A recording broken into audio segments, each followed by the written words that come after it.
শ্ৰীমন্ত শংকৰদেৱ সংঘৰ সম্বৰ্ধনা অনুষ্ঠানৰ আয়োজন।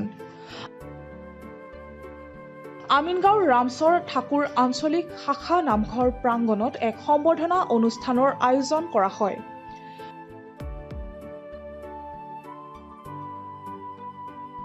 গুৱাহাটী মহানগৰী জিলা শাখাৰ অন্তৰ্গত ৰামচৰণ ঠাকুৰ আঞ্চলিক শাখাৰ শিশু আৰু আই মাতৃ কল্যাণ শাখা সমিতিৰ প্ৰাক্তন সভানেত্ৰী সম্পাদিকাক মানপত্ৰ আৰু এখন ফুলাম গামোচাৰে সম্বৰ্ধনা জনোৱা হয়।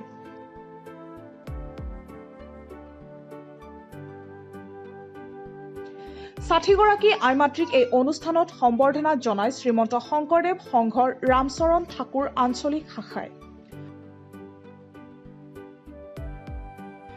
1994 চনৰ পৰাই শ্ৰীমন্ত শংকৰদেৱ সংঘৰ শাখাসমূহে প্ৰত্যেক বছৰে এই সম্বৰ্ধনা অনুষ্ঠানৰ আয়োজন কৰি আহিছে।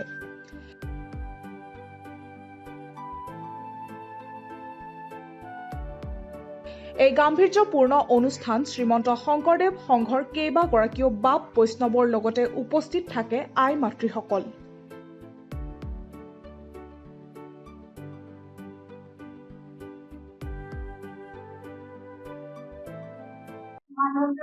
এইজন মানে আচলতে শ্ৰীমন্ত শংকৰদেৱ সংঘ 1930 চনত জন্ম হৈছিল আৰু জন্মৰ পিছতে তেখেতসকলে বাপ সমস্যা অনুষ্ঠানহেৰি আগবঢ়াই লৈ গৈ আছিল। কিন্তু পিছত যেতিয়া পদাধিকাৰ হিচাপে কৰুণাকান্ত কলিতা বাপে পদাধিকাৰ পদ অলংকৃত হ'ল, তেখেতক দিয়া হ'ল, তেতিয়া তেখেতৰ কাৰ্যকালৰ ভিতৰত তেখেতে এটি বৃহৎ অনুষ্ঠানটো কিদৰে আগবঢ়াই নিব সেই কথাটোকে আগত ৰাখি তেখেতে শিশু মাতৃ কল্যাণ শাখা সমিতি হিচাপে তেখেতে গঠন কৰি শিশু, যুৱক, আই মাতৃ সকলোকে সমান্তৰালভাৱে আগবঢ়াই নিয়াৰ কাৰণে তেখেতে পদক্ষেপ লৈছিল আৰু তেতিয়াই 1994 চনত এই শিশু আৰু আই মাতৃ কল্যাণ শাখা সমিতি হিচাপে তেখেতে অনুষ্ঠানৰ জন্ম দিছিল আৰু সেই অনুষ্ঠানভাগি সমগ্ৰ জিলাতে সেই অনুষ্ঠানভাগি জন্ম হৈছিল আৰু সেই হিচাপে আমাৰ ৰামচৰণ ঠাকুৰ আঞ্চলিক শাখাটিতো 1994 চনত শিশু আই মাতৃ কল্যাণ শাখা সমিতি হিচাপে ইয়াতো জন্ম দিয়া হৈছিলে আৰু সেই অনুষ্ঠানভাগিৰে বৰ্তমানলৈকে তেখেতে দি যোৱা অনুষ্ঠানভাগি ধাৰাবাহিকভাৱে আমাৰ চলি আছে। গতিকে আমি সেইসকলক কিছু ব্যক্তিক আমি কিছু আইসকলক হেৰুৱাইছোঁ।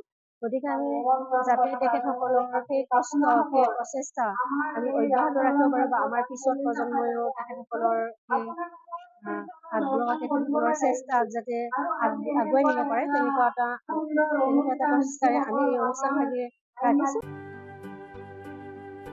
চাংচাৰীৰ পৰা খৰ্গেশ্বৰ নাথৰ ৰিপৰ্ট, প্ৰাতঃটাইম ডিজিটেল। অসমৰ সংবাদ জগতখনৰ বাবে এক সুখবৰ। নৰূপ নসাজেৰে প্ৰায় 30 বছৰীয়া অভিজ্ঞতাপুষ্ট সাপ্তাহিক কবচ পুনৰ এবাৰ ৰাজ্যৰ মাজলৈ। স্বত্বাধিকাৰী প্ৰণীতা কলিতাৰ দ্বাৰা প্ৰকাশিত আৰু অমৰজ্যোতি প্ৰিণ্টাৰ্ছ, গুৱাহাটী কমাৰ্চ কলেজৰ বিপৰীত ফালে মুদ্ৰিত। আমাৰ ঠিকনা মুখ্য কাৰ্যালয় অসম ফৰেষ্ট স্কুল, হৰি মন্দিৰ পথ, গুৱাহাটী আৰু অস্থায়ী কাৰ্যালয় কলিতা মাৰ্কেট, বিজয়নগৰ, কামৰূপ, অসম। মোবাইল নং 9435114666 আৰু 7024722813। Mail ID probhatiahom@gmail.com।